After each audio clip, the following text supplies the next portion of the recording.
آج پھر اس نے حضرت موسیٰ علیہ السلام سے فریاد کی، آپ کو اگرچہ بہت ناگوار گزرا، مگر آپ نے ایک طرف اس قبطی کو روکا اور دوسری طرف اسرائیلی کو ڈانٹا کہ تو ہر وقت جھگڑا مول لے کر بلا وجہ فریاد کرتا رہتا ہے۔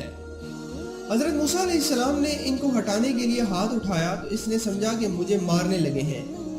وہ چلایا، موسیٰ کل تم نے ایک مصری کو مارا، اسی طرح آج مجھے بھی ہلاک کرنا چاہتے ہو؟ اب کیا تھا کہ سارے شہر میں خبر مشہور ہو گئی کہ کل والے مصری کو حضرت موسیٰ علیہ السلام نے مارا تھا۔ فرعون نے ان کی گرفتاری کے احکامات جاری کر دیے۔ اس وقت ایک آدمی فرعون کے دربار میں موجود تھا جس کو حضرت موسیٰ علیہ السلام سے انس تھا۔ اس نے فوراً حضرت موسیٰ علیہ السلام کو جا کر سارے واقعے کی اطلاع دی اور مشورہ دیا کہ آپ فوراً یہاں سے نکل جائیں۔ حضرت موسیٰ علیہ السلام بے سر و سامان نکل کھڑے ہوئے اور منزلیں طے کرتے ہوئے مدین کے شہر جا پہنچے۔ آپ بھوک اور پیاس سے نڈال ہو رہے تھے۔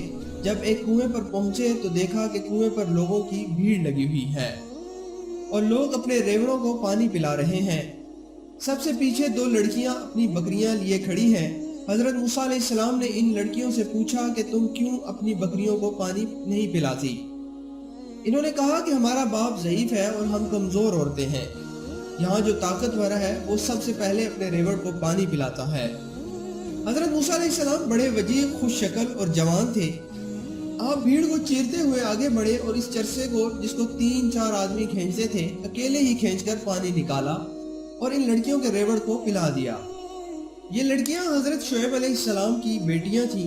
انہی لڑکیوں میں سے ایک لڑکی کی شادی حضرت موسیٰ علیہ السلام کے ساتھ بعد میں ہو گئی۔ جب حضرت موسیٰ علیہ السلام کو اللہ تعالیٰ کی طرف سے پیغمبری عطا کی گئی تو اللہ تعالیٰ نے حضرت موسیٰ علیہ السلام کو حکم دیا کہ ہماری ان نشانیوں کو لے کر فرعون کے پاس جاؤ اور اس کو اور اس کی قوم کو سیدھا رستہ دکھاؤ۔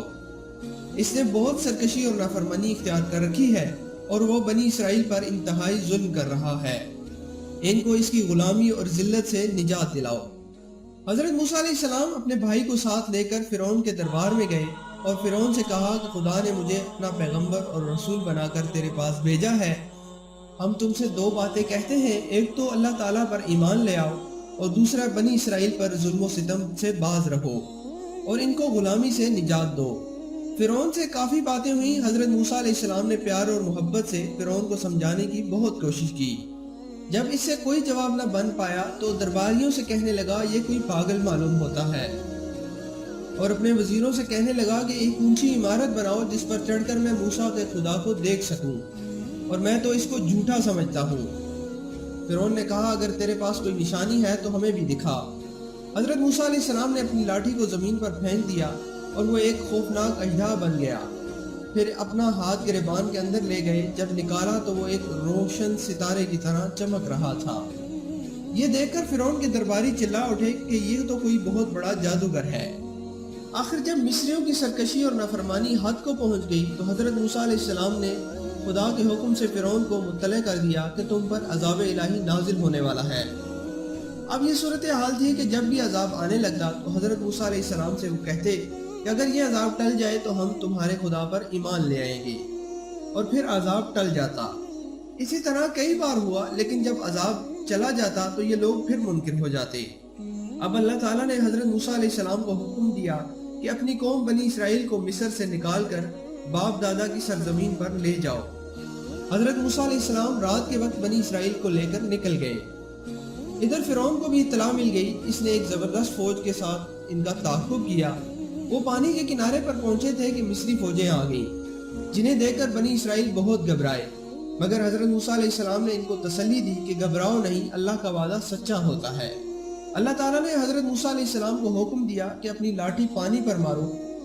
جب حضرت موسیٰ علیہ السلام نے بحیرہ کلزم کے پانی پر اپنی لاٹھی ماری تو اس میں سے راستہ بن گیا، اور حضرت موسیٰ علیہ السلام بڑے آرام سے بحیرہ کلزم سے پار ہو گئے۔ یہ دیکھ کر فرعون نے اپنی فوج کو حکم دیا کہ تم بھی اس راستے سے بحیرہ کلزم کو پار کر جاؤ۔